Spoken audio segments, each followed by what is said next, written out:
तो फिल्म की शुरुआत क्रिश्चियन से होती है जो एक जियोलॉजिस्ट है और जैसे ही वो घर पहुंचता है तो देखता है कि उसकी वाइफ खाना पकाने के बजाय किचन का पाइप ठीक कर रही थी।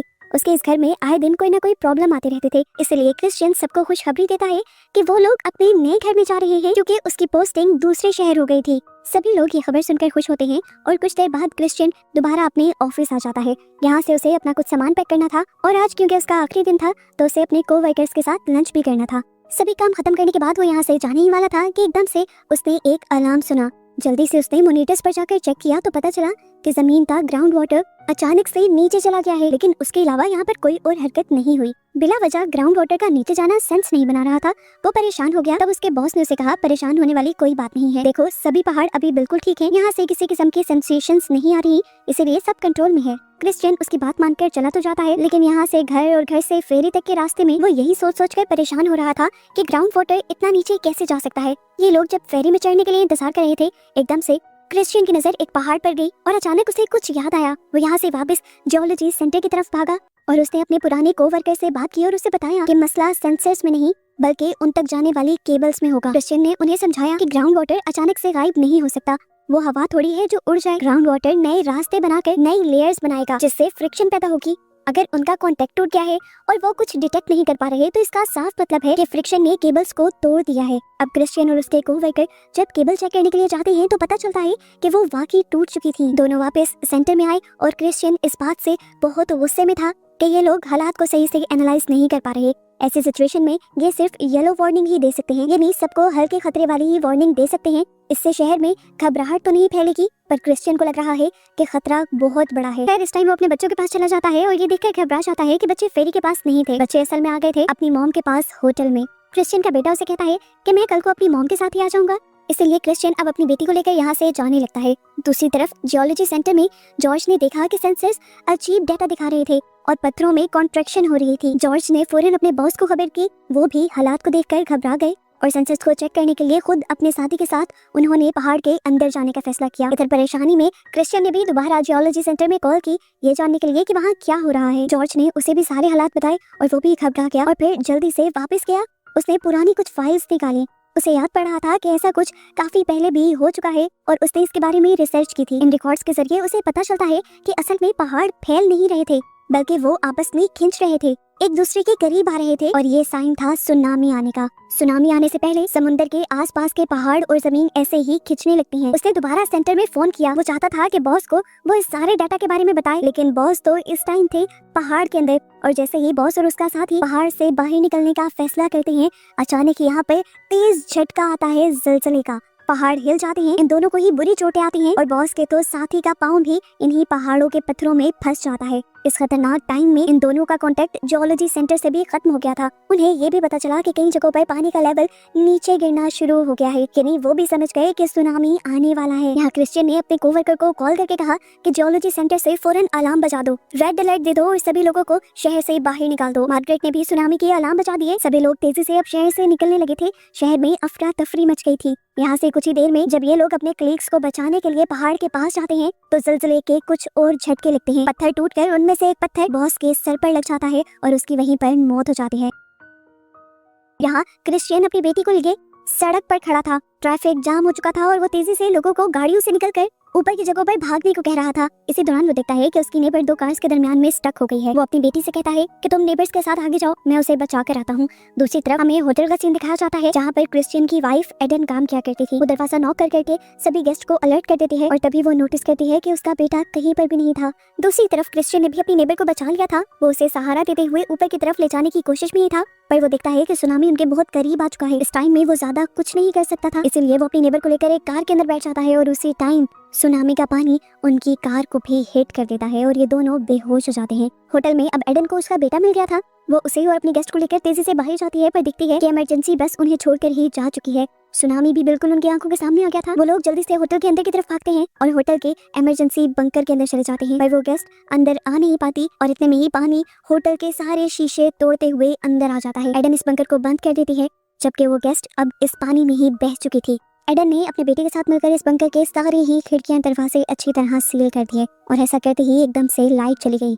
सीन कट हो गए। अब हमें क्रिश्चियन को दिखाया गया जो कि बेहोश हो चुका था। अब उसे होश आया तो उसने अपनी साथ बैठी नेबर को देखा जो खून में लथपथ थी और मर चुकी थी। ये देखकर वो बहुत ज्यादा शॉक भी होता है और उदास भी हो जाता है। किसी तरह घसीटते हुए अपने आप को इस गाड़ी से निकालकर वो आहिस्ता आहिस्ता पहाड़ी के ऊपर चढ़कर सारे बचे हुए सर्वाइवर्स को देखता है और उनमें अपनी बेटी को ढूंढने लग जाता है। जैसे ही उसे जूलिया मिली तो उसने जाकर फौरन से जूलिया को गले लगा लिया और अपने नेबर को खामोश नजरों से देखा, ऐसे जैसे वो ये बताना चाह रहा हो कि मैं तुम्हारी वाइफ को नहीं बचा पाया, इसीलिए मुझे माफ कर दो। यहाँ जियोलॉजी सेंटर में जॉर्ज को कॉल आती है उस आदमी की जो बॉस के साथ पहाड़ों में फंसा हुआ था। वो जॉर्ज को बताता है कि उनके बॉस की मौत हो चुकी है और इस खबर से ये लोग सदमे में चले जाते हैं। इधर क्रिश्चियन को अब अपनी बीवी और बेटे के लिए फिक्र होने लगी थी। टूरिस्ट बस अभी तक यहाँ पर नहीं पहुंची थी, इसलिए उसने खुद ही होटल जाकर चेक करने का फैसला किया और अपनी बेटी को अपने नेबर के हवाले कर दिया। इधर होटल के बेसमेंट का सीन दिखाया जाता है। बेसमेंट में पानी अंदर आने की वजह से एडन और उसका बेटा दरवाजे को दबाए हुए थे। एडन ने अपने बेटे को कहा कि तुम यहाँ पर ध्यान रखो, मैं जरा वेंट्स के जरिए यहाँ से बाहर निकलने का रास्ता ढूंढ कर आती हूँ। जैसे ही वो दरवाजे से हटती है पानी और तेजी से अंदर भरने लगता है और उसका बेटा उस पर गुस्सा हो जाता है कि मैं ये सब नहीं कर रहा। एडन को भी गुस्सा आता है कि इस मुश्किल वक्त में पता नहीं उसका बेटा क्या करना चाह रहा है। इस टाइम यहाँ पर एक और आदमी भी था। रास्ता ना मिलने पर वो भी और ज्यादा पैनिक हो जाता है और एडन से कहता है कि अगर बाहर निकलने का रास्ता ना मिला और ऐसे ही हम मदद आने का इंतजार करते रहे तो जरूर मारे जाएंगे। इसी दौरान हम देखते हैं कि क्रिश्चियन भी तबाही वाले इस पानी के बहाव के साथ ही होटल की तरफ बढ़ता है। वो जब थोड़ी सी खुश जगह पर पहुंचा तो उसे टूरिस्ट बस भी नजर आ गई। उसे जल्दी से बस के अंदर देखा, यहाँ पर उसकी एक कलीग की लाश थी। ये देखकर उसे दुख हुआ, लेकिन दुख का एहसास फौरन से खुशी में बदल गया क्योंकि उसे ये भी एहसास हो गया था कि एडन और उसका बेटा इस बस के अंदर नहीं है और उनके जिंदा होने के चांसेस बढ़ गए हैं। दोबारा वो होटल की तरफ बढ़ जाता है और होटल में दिखाया जाता है कि अब उस कमरे में बहुत तेजी से पानी भर रहा था। उनकी पूरी बॉडी पानी के अंदर डूब चुकी थी और सांस लेने के लिए भी बहुत कम जगह बची थी।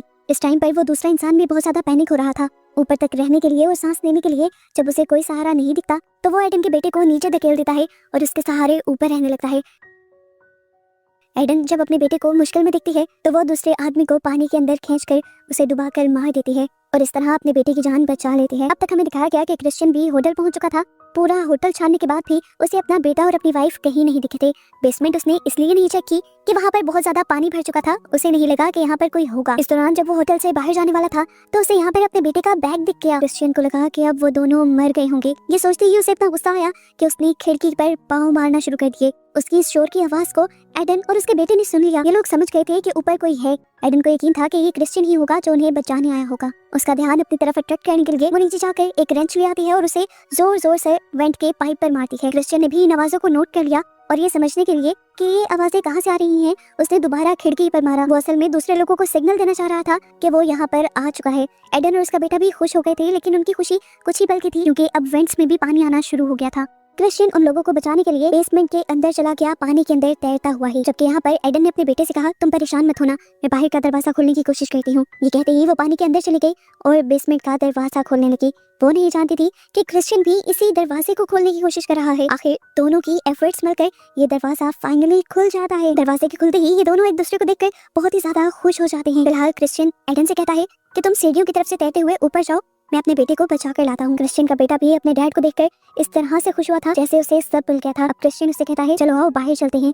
पर वो बहुत ज्यादा डरा हुआ था, वो इस पानी के अंदर नहीं जाना चाहता था। लेकिन क्रिश्चियन उसे समझाता है कि अगर वो यहीं पर रहे तो फिर मारे जाएंगे, इसीलिए उन्हें ये खतरा मोल लेना पड़ेगा और पानी के अंदर तैरना पड़ेगा। काफी देर तक तो ये तैरते रहे, लेकिन फिर एडन के बेटे की सांसें रुकने लगी और उसे बचाने के लिए क्रिश्चियन ने उसे अपने मुंह से ऑक्सीजन देने की कोशिश की, जिसके बाद एनर्जी मिलने पर ये लोग दोबारा तैरने लगे। जैसे ही एडन ने अपने बेटे को देखा तो फौरन उसे ऊपर की तरफ खींच लिया, लेकिन फिर उसे एहसास हुआ कि क्रिश्चियन तो कहीं भी नहीं है। असल में अपने बेटे को ऑक्सीजन देने के बाद खुद उसकी सांसें रुकने लगी थी। एडन अब क्रिश्चियन को बचाने के लिए खुद अपनी जान दांव पे लगा देती है और पानी के अंदर जाकर खींचते हुए क्रिश्चियन को बाहर निकाल लाती है। लेकिन अब क्रिश्चियन बेहोश पड़ा था। इन्हें डर लगा कि कहीं वो मर तो नहीं गया, इसलिए वो जोर जोर से उसकी चेस्ट दबाते हैं ताकि मुंह से बाहर पानी निकल आए और फिर उसे सीपीआर देते हैं, यानी मुंह के जरिए सांस देते हैं और उसके दिल को झटके भी देते हैं। कई बार भी इस तरह कोशिश करने के बाद जब क्रिश्चियन की आंखें नहीं खुलती तो ये लोग हिम्मत हार देते हैं। क्रिश्चियन का बेटा ये नहीं देख सकता था कि उसके डैड की जान उसकी वजह से चली गई। वो इस गुस्से में जोर से चिल्लाता है और एक और मर्तबा जोर जोर से अपने डैड की चेस्ट दबाने लगता है।